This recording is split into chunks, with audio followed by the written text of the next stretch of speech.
We start, Caroline, with your Tigers. What a story. 3 premierships. They go in great form in the pre-season competition, but it has been an off-season like no other at Tigerland. Well, it was a real shock when we learnt shortly before Christmas that the Hardwicks, the famous Damien Hardwick, made famous really by her husband over the last few years, that their marriage had ended, and then to find out that Damien Hardwick has embarked on a relationship with a more junior member of staff at the footy club. Obviously, this shocked everyone. Well, certainly me, outside of the club. Others inside the club not so shocked and very concerned about the timing of how some of this happened, and really concerned at how Damien Hardwick handled it and the fact that he really had to be confronted by his CEO to admit the relationship and didn't report it. A tough one for the administration to deal with. And some of the players. I mean, we've heard from the captain. Peggy O'Neill, the president, and Brendan Gale have been at the front of this. This was Peggy O'Neill's comments in a newspaper article, Caro, that caught your attention? Well, she was talking after the launch, Matthew, of the Amazon documentary, which has caused so much talk as well, and fascinating Damien Hardwick's role in all of that. But Peggy O'Neill basically said she's comfortable with the way they've handled the situation and it's done.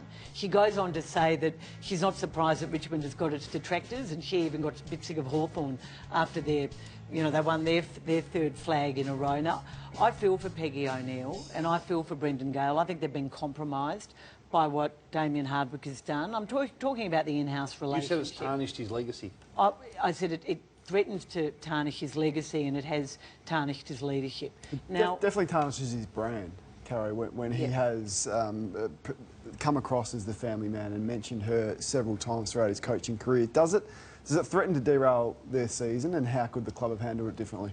Well, I think it's disappointing that there was a lack of transparency, and these comments from 2 such respected administrators who have traded so heavily on how the club is now such a strong club and well governed, to say that it doesn't matter about what happened in-house because they work in 2 different departments. I mean, that is just complete balderdash. So what would you have done? How would you have handled it differently? I think, look, I wouldn't have sacked him, and I don't think any club would sack the premiership coach, and a coach who is probably, right at the moment, the best in the competition.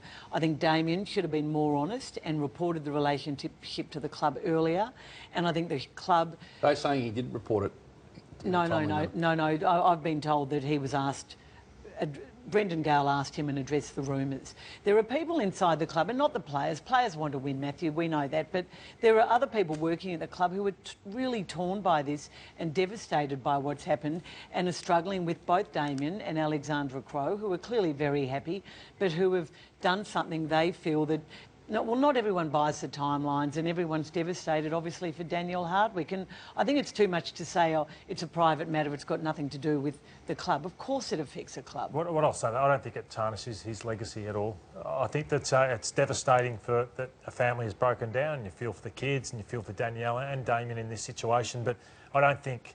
in 10 years' time, 15 years' time, 20 years' time, that this is going to affect the legacy that Damien has. I said it threatened to, and I certainly think at the moment it tarnishes his leadership. Can we have a look at what Damien Hardwick said to his players during the year, last year? This is from the Amazon doco. We're away from home, and it's tough. We sit there and our families are sitting there back watching the game. That's who we're playing for. We're playing for our supporters, we're playing for our people. You are playing for something else. So understand who we are and what we do, but understand the importance we play in everyone that we've left behind. You're playing for them. So it doesn't damage his legacy, Lordo, but it hurts his brand. And next time he's up in front of the playing group, are you going to completely buy into what he's saying? I reckon 95% of players would not care. So what his message is, there might be Trent Cotchin, who's a great family friend of Damien Hardwick, but in my opinion, players are like. They're thinking of where they sit in the team. They're thinking of the Kane didn't say the players. He talked about his brand. And Daniel, Mrs. Hardwick, was very much the fallback position when he got into trouble with the media. He used that as part of his brand, and maybe it was sincere at the time, but even referring to... But didn't Kane just ask me about believing in his messaging? So next time, three-quarter time, he tells me that we're playing for our family or we're playing for the jumper, there may be something, and I don't know, it might be 2%, Lordo, that I think, well, can I completely buy into what this coach is selling to me? The way our industry works, I'm not saying it's fair, is that if and when they go on a losing run, it's going to be a thing. it just comes up. It's not going to be something that isn't raised along the way. I just hope that the against their leaders playing. like Peggy and Brendan don't buy into this. People are out to get us because we've been so successful. They have been successful. They've been amazing. And look, what we've seen on field so far this year, Matthew, it looks like I've tipped them to win the flag again. Yeah, and we'll get to that down the track too. I was right last year, and I might be right again. Who are our sliders, our risers, and our premiers later in the show? But just the signs in a pre-season game. You can often see a premiership team who's won 3 of the last 4 drift in, but this is 1 minute and 10 seconds into the first Amy's Community Cup series, and the captain is smothering balls. This is Marlon Pickett, who's in a fight with, I think, Hugo Ralphsmith, the last spot in the team, being desperate. And this is Nan Curvis. He's a 3-time premiership player at Richmond.